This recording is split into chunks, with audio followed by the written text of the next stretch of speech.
Hello, good morning, good afternoon, or good evening, wherever you are on this beautiful planet of ours. Welcome to Sustainability in Your Ear. This is the podcast conversation about accelerating the transition to a sustainable, carbon neutral society, and I'm your host, Mitch Ratcliffe. Thanks for joining the conversation today. The topic is accelerating innovation. When we talk about the climate fight, we usually picture it on land. Forests and wildfires, EVs and the power grid, solar panels on roofs everywhere. But the largest climate system on the planet is the one we understand the least, and it covers more than 70% of the Earth. The ocean absorbs our heat, feeds billions of people, moves nearly everything we buy, and it's been treated for most of human history as something to extract from rather than invest in. And that's the starting point to change. And Canada is one of the places where you can watch that happen in real time. My guest today is at the center of this epochal shift. Kendra MacDonald is the CEO of Canada's Ocean Supercluster, a national industry-led effort to grow what's come to be called the blue economy. We've talked about it on the show several times. Think of it as a table where startups, century-old fishing and shipping companies, indigenous partners, researchers, and global corporations all sit down together and co-invest in ideas that no single one of them could pull off alone. Under Kendra's leadership, that community now spans roughly 1,000 members working together on over 100 projects. Everything from graphene hull coatings that cut a ship's fuel use by making it easier to go through the waves, to wave-powered desalination, and an electric lobster boat built in partnership with the Membertu First Nation.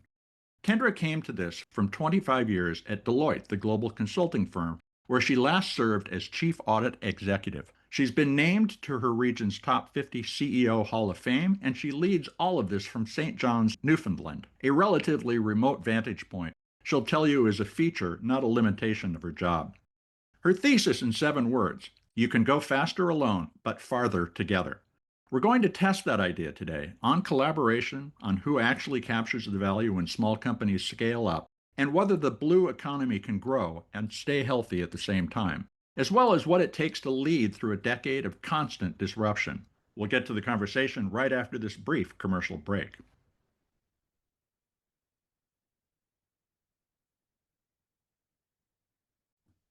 Welcome to the show, Kendra. How you doing today? I am doing great. How are you? I'm doing well. Thanks for joining me. I appreciate it. You live in a remote location in Newfoundland. I live in a remote location in Southern Oregon, and we both somehow stay connected to the world. How do you do that from your perspective? Your seat is quite connected. How do you stay in touch with folks? Yeah, so certainly virtual. I think so I started this role late in 2018, and by 2020, we were in the middle of the pandemic. And so it became very natural to connect virtually. So I think that has helped us connect across the country, and people got more used to virtual platforms. But I do also spend a lot of time in person. So I was in Ottawa and I was in Halifax, and next week I'll be somewhere else. And so I do try to get face to face with our members as well, which from St. John's, Newfoundland, we're a big country. So St. John's to Victoria is about a 9-hour trip.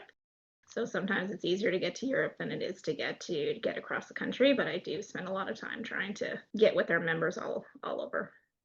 Your members are all related to the ocean, but why does the ocean belong at the center of the conversation now? For someone who doesn't live near a coast, what's the connection they should feel between the ocean, their personal health and well-being? That's a great question. I mean, I think in terms of, so let's talk about us as people first, why the ocean matters. So if you think about where your goods come from, so over 80% of our goods that we get, whether we're ordering from Amazon or ordering from wherever, they're coming by sea. So there's a huge shipping that happens on the ocean. You think about the internet, most of our internet, if you're getting from some kind of overseas site, about 98% of that is subsea cables that are going underneath the ocean. If you look at then what the ocean means for the planet, so 70%, about 2/3 of the planet is ocean. About 50% of the oxygen comes from the ocean. So no matter where you are on the planet, oxygen matters. So that's really important, whether you're close to the coast or you are not. It absorbs 90% of our excess heat. So a lot of the heat regulation is happening in the ocean. About 30% of our carbon. So I don't know about you. I learned in school all about the rainforests. I didn't learn very much about the ocean, but the ocean actually is a huge role in terms of carbon sink and absorbing carbon. So It does play, I can keep going, but and then I guess the last one, maybe 80% of our biodiversity on the planet, although some would argue there's a lot of it undiscovered, but about 80% of the biodiversity actually sits in the ocean. So when you talk about health and we think about a lot of the natural solutions that we're starting to see, whether that is natural fabrics going into fashion or natural ingredients going into beauty, we're starting to see seaweed coming into both nutraceuticals, pharmaceuticals, as well as fertilizers, for example. All of those natural ingredients are starting increasingly returning to the ocean. How does the ocean supercluster function to address all of the different kinds of issues that you just described? So that's a great question. We don't equally address all of them. So where we really are focused in terms of trying to grow the ocean economy for Canada is acceleration of technology commercialization. So the bulk of our projects are in technology commercialization. About 50% of our projects are what's called domain awareness or ocean observation. So how do we understand things better? That has a different flavor. So we are cross-sectoral. So we touch aquaculture, shipping, offshore energy, and we would see different flavors of those technologies being applied. So if you're an aquaculture farm, you want to make sure that you're using an underwater drone, for example, to be able to inspect your nets to make sure that you don't have escapes. You might be sitting in the Arctic and you want to better understand what's happening with the coastline or be able to monitor diversity. Increasingly, we're seeing this trend towards dual use technologies in defense, for example. So technologies that you can use to find a whale, you could also use potentially to be finding a submarine, for example. And then if you look at offshore wind, how do you do surveys better? How do you remotely monitor infrastructure in the ocean? So there's all these flavors of how do we better understand the ocean to make better decisions and also to be able to operate more sustainably across all of these different sectors. Now, of course, you just described systems in which there are many stakeholders. Who's involved in all of these conversations?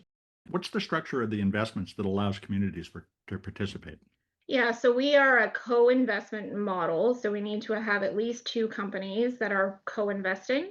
In a lot of cases, we would also have broader collaborators. So if you look at, for example, in community, we have in the aquaculture space, aquaculture touches a number of communities all along our coast. So we would have a project, for example, on the West Coast that would include an Indigenous community as the final operator and participant in the project. So you'll see the technology providers, you will see the users of the technology, and then depending on where it is, you will also see a community problem that the solution is trying to solve. When you joined this industry, were you surprised by the way it actually operates? Is it different than land-centered business? Yes and no.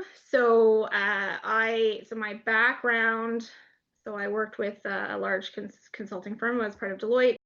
I'm an auditor by background, so I spent a lot of time looking at systems, and I was actually a systems auditor. So on the information technology side of how information sort of is produced to get to the financial statements.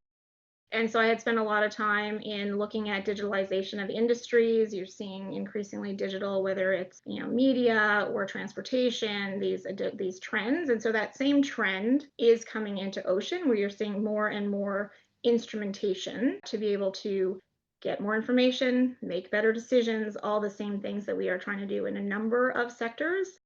Where it gets more complicated is the environment that you're operating in. So we don't have a network, a data network now, the way that we would.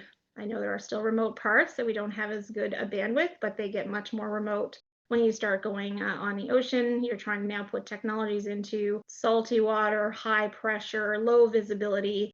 And so the operating conditions become much more difficult for the types of problems that you're trying to solve.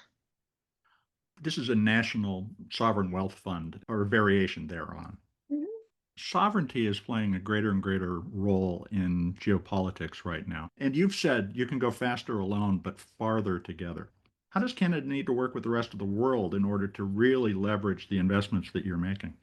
So great question. I think so. We are part of what's called the Blue Tech Cluster Alliance. So Canada right now is chairing that, and that includes Canada. So it's a number of clusters around the world. So right now it's Canada, U.S., Japan, Ireland, U.K., France, Norway, Portugal, and Spain. I think I got all nine. Hopefully, I didn't miss anybody.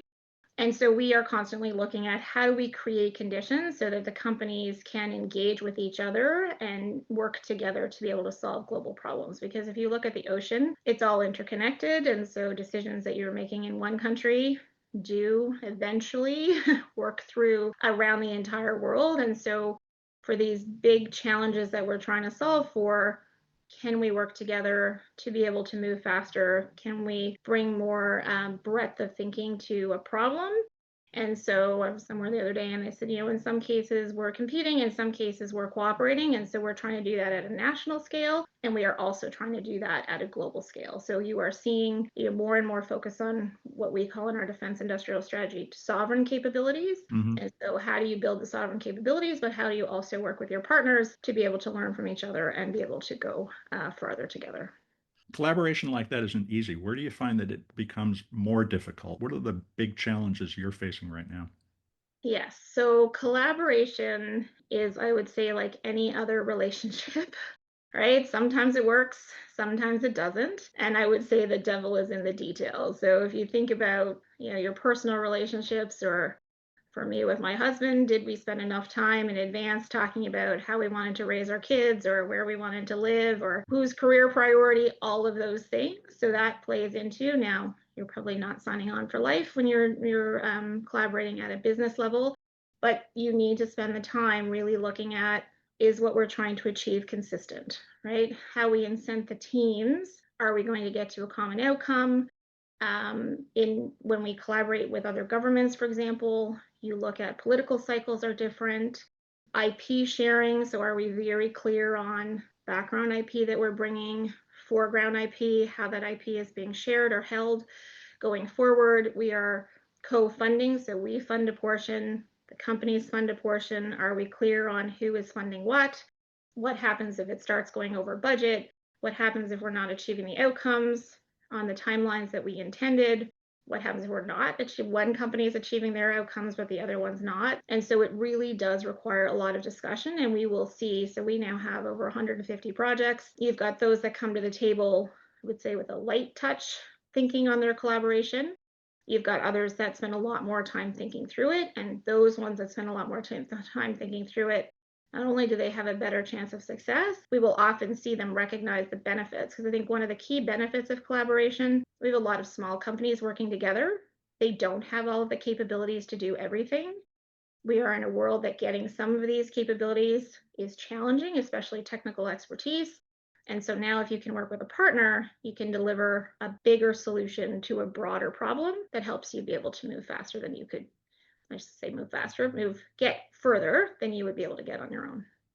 97% or so of your projects are actually led by smaller startup businesses.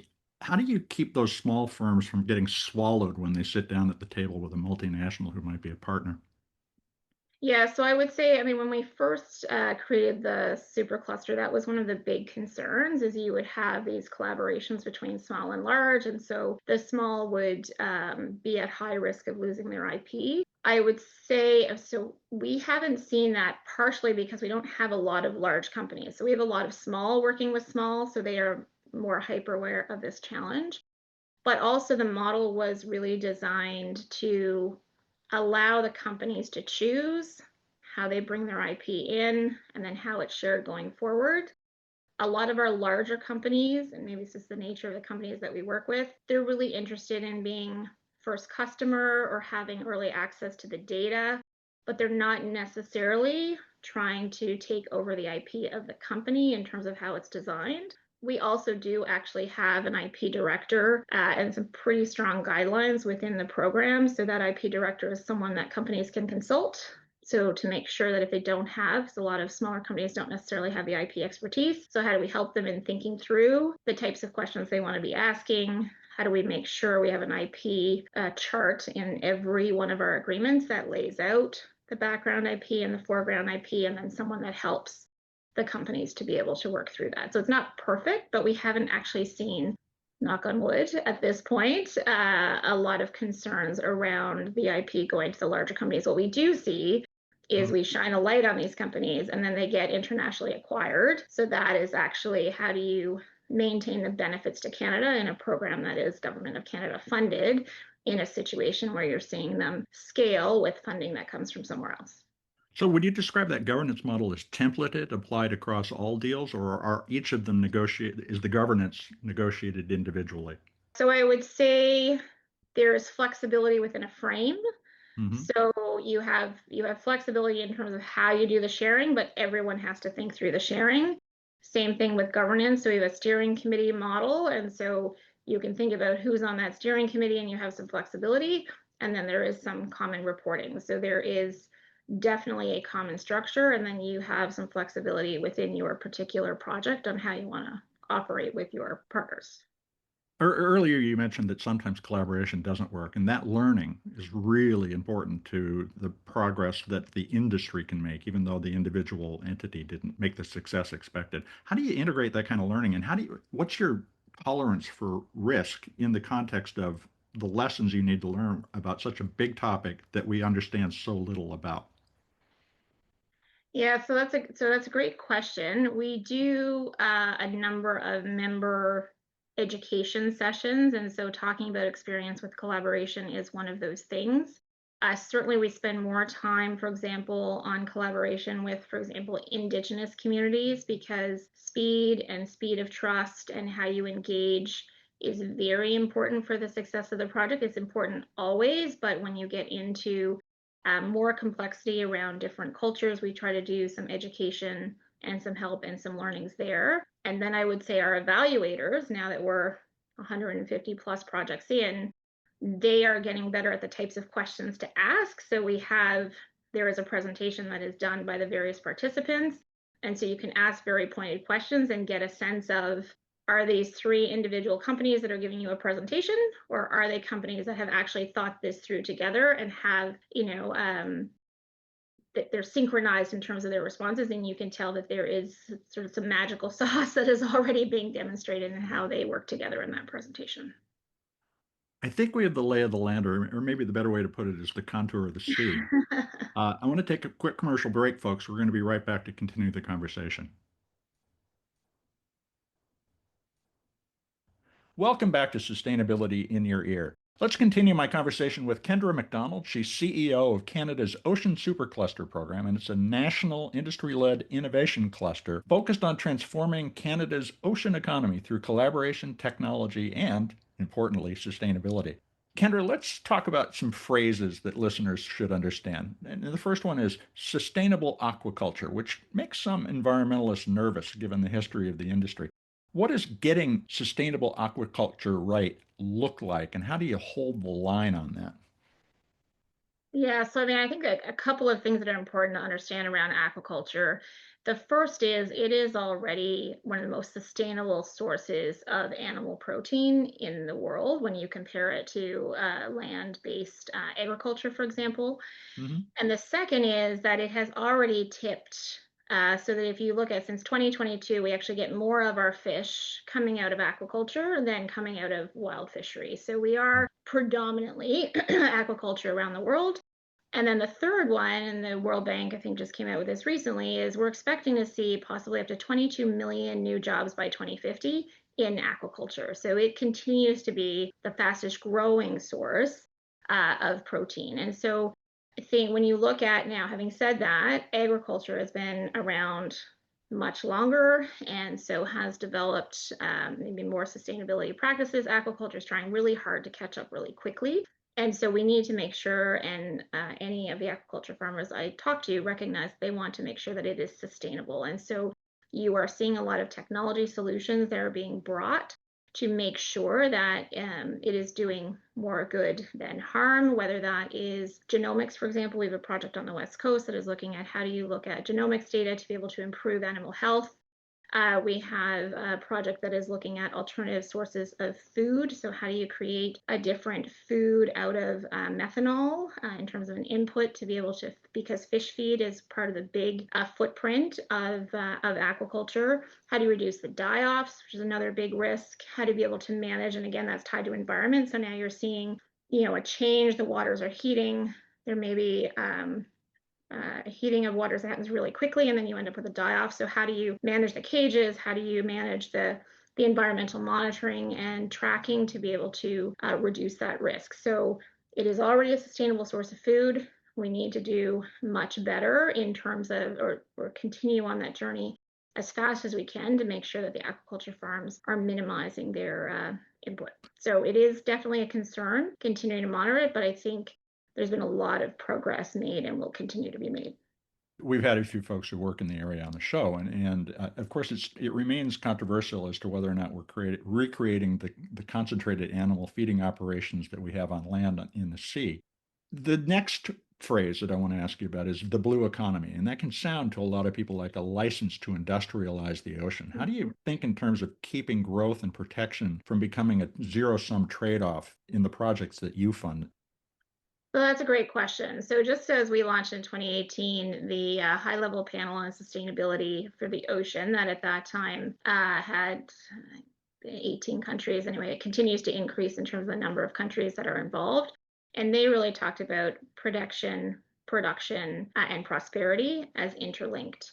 And so that is one of the things that we really focus on. If you look at how it's not always do we have our environmental objectives and our economic objectives that link, but actually a healthier ocean is also a more productive ocean. So that's one of the things that we focus on is if we can improve the health of our ocean, that actually also improves the economic output of the ocean, which is really important. I think the other piece that is really important is, and High Level Panel on Sustainability came out with a report that said about a third to half of the solutions around improving the overall sustainability and health of the planet come from ocean solutions. So whether that is, offshore energy or more sustainable protein or carbon dioxide removal. So we need ocean to be a really important part of the overall health of the planet conversation. So what excites me is because they come together, a lot of the solutions that we see are as a minimum trying not to cause harm, and in a lot of cases trying to leave the ocean better than they found it in terms of solutions they're developing.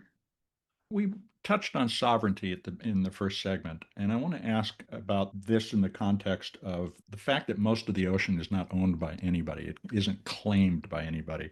How do we avoid a tragedy of the commons as we move toward a more comprehensive aquacultural solution to humanity's food and protein needs in particular? Are there treaties? Are there agreements that we need to have in place, or are we setting the stage already with the legislation and agreements that are in place now? Yeah, so I mean, there are a number of agreements that are in place, and this is not my area of expertise, but for example, I just completed my master's and I did one of my courses was maritime law. So you look at hundreds and hundreds of years of law trying to govern international shipping, which is very international in terms of moving through international waters, as well as moving through international ports.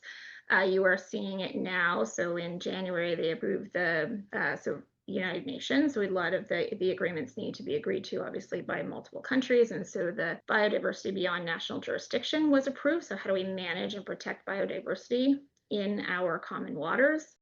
You're also seeing the conversation play out in the Arctic as more waters are becoming more accessible. And so what does that mean in terms of rights and access? And so I haven't seen it play out as much in terms of food particularly. I see it much more in terms of things like carbon dioxide removal solutions and protection of biodiversity.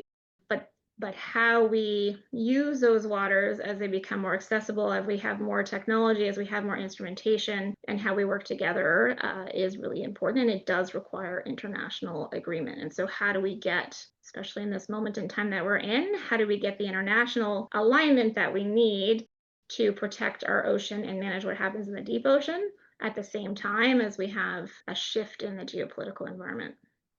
The times we're in are challenging. The Trump administration, the week that we're speaking, removed fishing protections in three protected marine areas. With for lack of a better word, rogue regime stirring up the entire sustainability conversation globally. Is this an opportunity for Canada to step forward, in Mark Carney's terms, for a middle power to consolidate a block and really begin to lead the world in a different direction? So I think so. I mean, I think that Canada was working hard to step forward already, and this allows us to provide additional leadership in this space. So we have seen with the Ocean Supercluster and just the growth in the blue economy overall, that Canada has some really strong capabilities. So you talk about marine protected areas as a perfect example. So we have worked hard in terms of increasing our marine protected areas, now looking at how do you monitor and actually ensure the effectiveness of those areas. I think that's really important as well. But yes, I think we are seeing more interest in working with Canada and interest in Canadian technologies.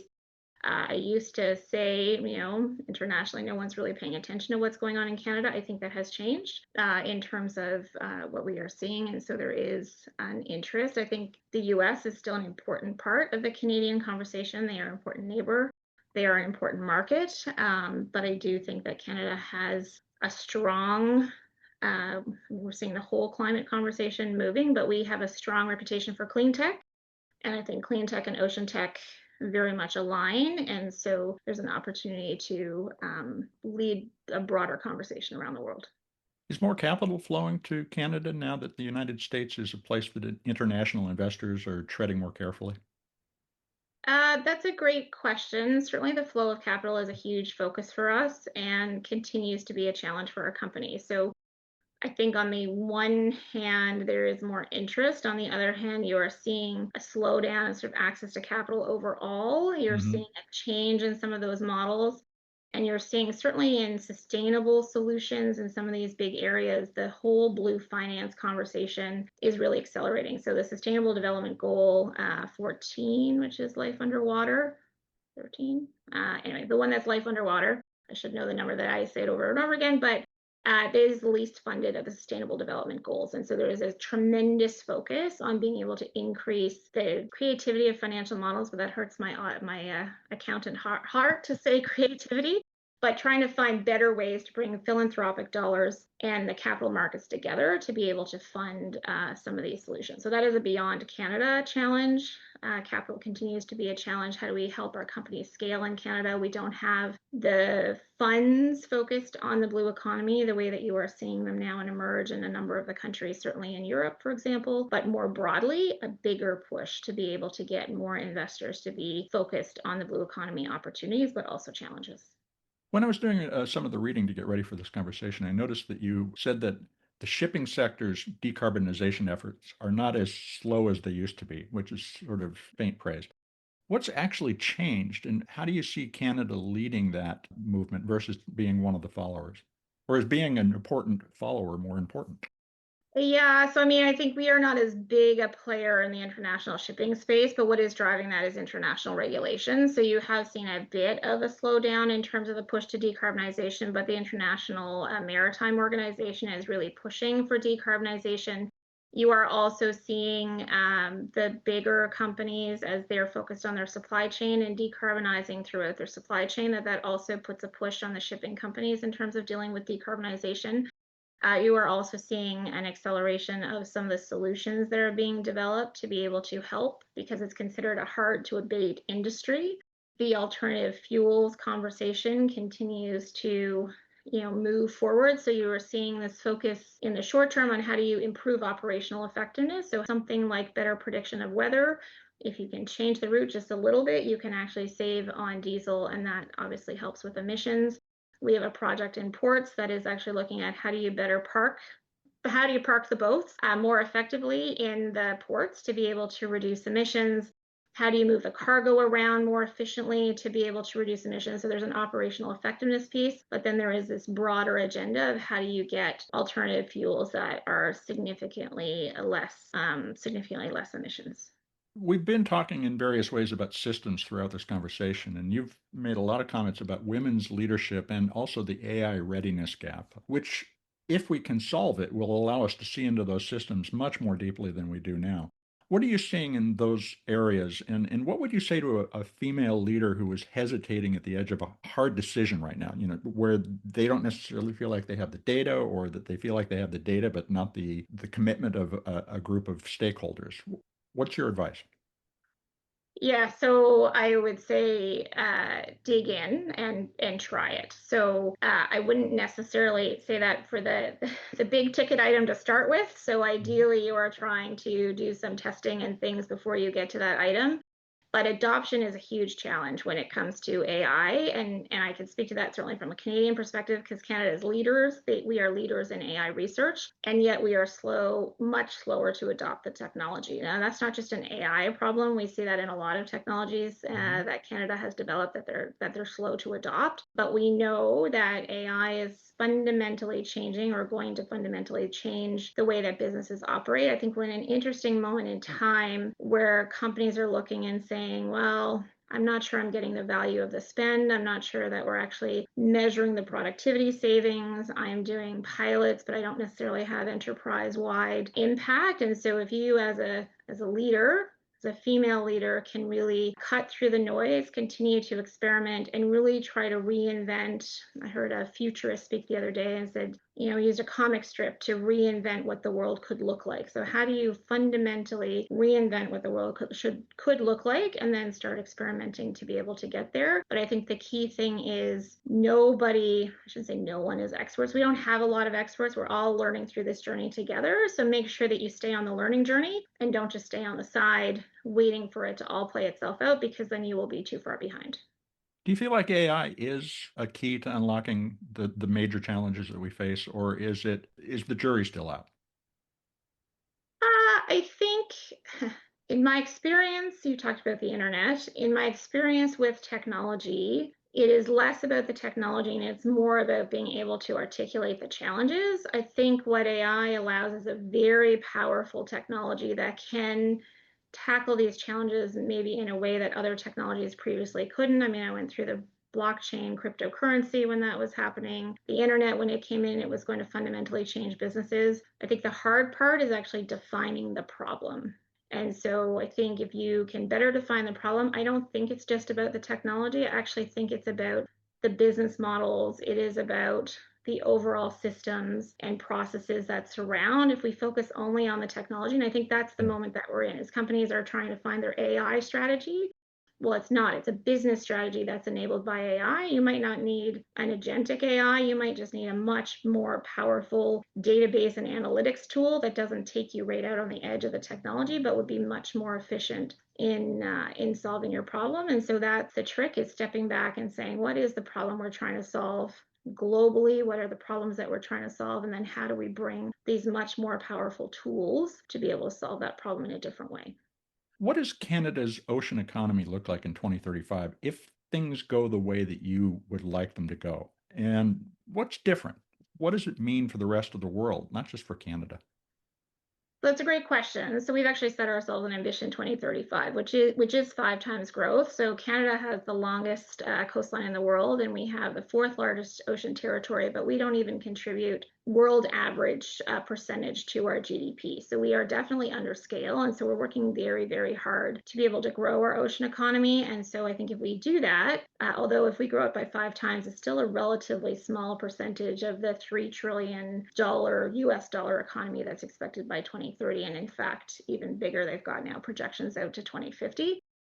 And so I think in that situation, Canada is, so certainly in terms of the Arctic conversation, half of our coastline is in the Arctic. The Arctic will continue. I mean, imagine what the Arctic looks like in 2035. So industry is different, community is different. And so I think we can be a big part of that, the leadership in that conversation, but also with the capabilities that we have around ocean technology and making sure that we are relevant to industries all around the world. And so it means a lot more domestic activity in Canada. It means using our own waters to be able to, we have aquaculture is a very small percentage of our overall coastline. So stronger domestic, but also stronger leadership in terms of exporting those capabilities to the rest of the world and being a key player in the Arctic conversation. What keeps you up at night when you're thinking about Ambition 2035? What are the things that need to go right that are absolutely critical to the success, not of just of that plan, but our transition to a more sustainable economy overall? Yeah, so our ability to scale solutions is maybe the number one thing that keeps me up at night in terms of how do we ensure that we are not just bringing solutions to a certain size and then they're going somewhere else to scale, or they're not scaling at all. So we have I talked about this challenge around how do we get enough blue financing to be able to scale the solutions that we need, whether that's food, whether that's energy, et cetera, across the sectors. I think it's quite lumpy in terms of which parts of the sector, which ocean sectors get funding and which ones do not. And so, can we, I think there's lots of great ideas out there, but can we scale the ones that we need for the planet that we want fast enough? How do we scale while also recognizing that local ecosystems are unique? In other words, how do we avoid turning the ocean into the monoculture environment that land-based agriculture is? Yeah, so that's a great question. I think community, so I had the opportunity to spend some time in South Africa they have Ocean Innovation Africa and a number of things that they are doing in the ocean economy. And I spent some time in Northern Canada, and it was surprising the parallels in the community conversation. And so, how do you make sure? I mean, ocean touches so many communities. It is rural and urban, it is all along our coasts. And how do you make sure that how you do that is inclusive of those communities and the needs of those communities and is right sized for the needs of those communities? So if you look at here, we have Fogo Island and Fogo Island Inn and Shorefast Foundation, and so one of the things that they're focused on in working with communities is there's not a same size fits all in terms of meeting community needs, economic development, inclusion and capacity building, but that we need to be thinking that through as we build out these solutions. But I think communities is a key part of this. But I think ocean is a key part of the solutions for sustainable, prosperous communities. The Ocean Supercluster does a lot of work. It's really interesting. How can people follow along as you continue to move this rock up the hill? Absolutely. So you can certainly find us easily on oceansupercluster.ca, and we have a newsletter that you can sign up for to get more information. I also personally write on some of the opportunities, certainly investment opportunities in the ocean economy. I have Saltwater Signals, which is my Substack that I write. And so between those two, you should be able to find lots of information. If for whatever reason you can't, I'm also very easy to find on LinkedIn. So don't feel, or feel free, I was going to say don't feel free to reach out to me and get more information. Kendra, thanks so much. It's been a fascinating conversation. Really appreciate the time today. Thank you.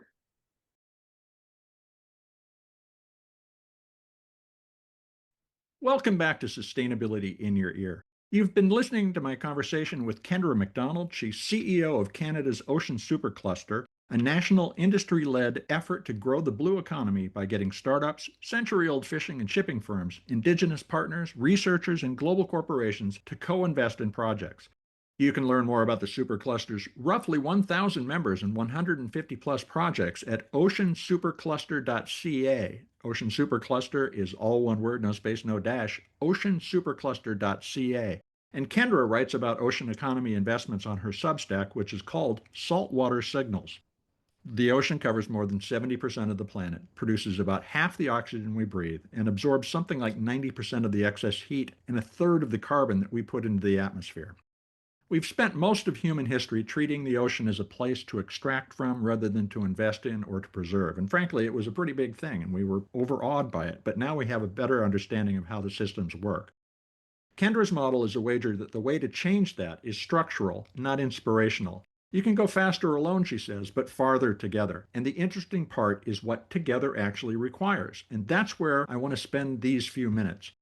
First, she said, the devil's in the details, and collaboration in the blue economy doesn't succeed because everyone loves the ocean. It succeeds because partners do the unglamorous, upfront work of establishing who owns background IP, who owns foreground IP, who funds what, and what happens when a project runs over budget, as well as what happens when one company hits its milestones and the other doesn't. These are the kinds of rules of the game that make it feasible to play for small and large companies, communities, and investors. Kendra said her Ocean Supercluster evaluators have gotten good enough, 150 projects in, that they can sit through a pitch and tell whether three companies actually planned together or just showed up in the same room and tried to make a sale. The ones who did the hard prenuptial work aren't only more likely to succeed, they are more likely to capture a larger share of the benefit. That's a lesson that travels well beyond saltwater. It's the same discipline that Kevin Schaefer of the Milwaukee Metropolitan Sewerage District described when we talked in January about how wastewater utilities build successful cross-sector partnerships. The value is real, but only if the governance is there first. Then there's the limits of any early-stage accelerator. The capital can only go so far, and Kendra gets points for raising that issue before I did. The Supercluster is funded by the Government of Canada to de-risk small Canadian companies, and it works. In her words, the program shines a light on those companies, and they get acquired internationally, scaling on capital from foreign investors. That's the value capture problem at the heart of every public innovation program. The country that pays to nurture a technology isn't guaranteed to be the country that profits when it scales. It connects to the bigger gap that she flagged, blue finance. Sustainable Development Goal 14, that's life below water, is the least funded of all the SDGs, and the funds dedicated to the ocean economy that are emerging in Europe haven't really emerged in Canada yet. You can build the best pipeline of companies in the world and still watch the returns sail off into another harbor or have no financing show up in the first place so that things don't get off the ground. That tension between strong science and thin capital is the thing that she says keeps her up at night, and it should keep policymakers up at night as well. Finally, the reframe I want all of us to think about is that health and productivity are not a trade-off. In fact, they cannot be if we're going to survive as a species. The fear baked into the phrase blue economy is that it's a license to industrialize the ocean. And Kendra's answer is that a healthier ocean is a more productive ocean, and she frames protection and prosperity as interlinked rather than opposed. And I don't think that's rhetoric. Aquaculture quietly passed a milestone in 2022. For the first time, farmed aquatic animals outproduced wild-caught fish. That is, according to the UN Food and Agriculture Organization. And the sector is now the fastest growing source of animal protein on the planet. Whether that growth recreates the worst of factory farming or leaves the water better than it found it depends entirely on whether we accept her premise that the two goals pull in the same direction. And that's also the circular economy logic that Elizabeth Blankenship Singh of Overlay Capital described during another interview earlier this year. She said the system only works long-term when doing the right thing and making money are united in a clear mission. There's a sharp edge under all of this, and it's why the timing of this conversation matters. The week that we recorded, the Trump administration in Washington signed a proclamation reopening nearly 500,000 square miles of Pacific Ocean to commercial fishing, and that was the third such rollback in 16 months. So you have one model that treats the ocean as a commons to protect and co-invest in, and another that treats marine protection as an obstacle that must be cleared out of the way. Kendra thinks this opens a door for Canada, with its longest coastline in the world and a credible clean tech reputation, to lead a different conversation than the one that's starting in Washington. And perhaps so, but leadership in the blue economy will be measured the same way Milwaukee's Kevin Schaefer measures a utility's value to the community, not by what you announce, but by what's still standing 2 or 3 decades from now. Canada has set itself a 2035 goal to grow its blue economy 5-fold. And we'll be watching to find out whether the capital shows up to match that amazing coastline. Hey folks, if this conversation gave you something to think about, please share it with one person who would find it useful. Because you folks are the amplifiers that spread more ideas to create less waste, and word of mouth is how this show reaches its next listener. You'll find more than 500 episodes of sustainability in your ear waiting for you in our archives on Apple Podcasts, Spotify, iHeartRadio, Audible, or whatever purveyor of podcast goodness you prefer. Please subscribe and leave a review and pass an episode along. Thanks for your support. I'm Mitch Ratcliffe. This is Sustainability in Your Ear, and we will be back with another innovator interview soon. In the meantime, folks, take care of yourself, take care of one another, and let's all take care of this beautiful planet of ours. Have a green day.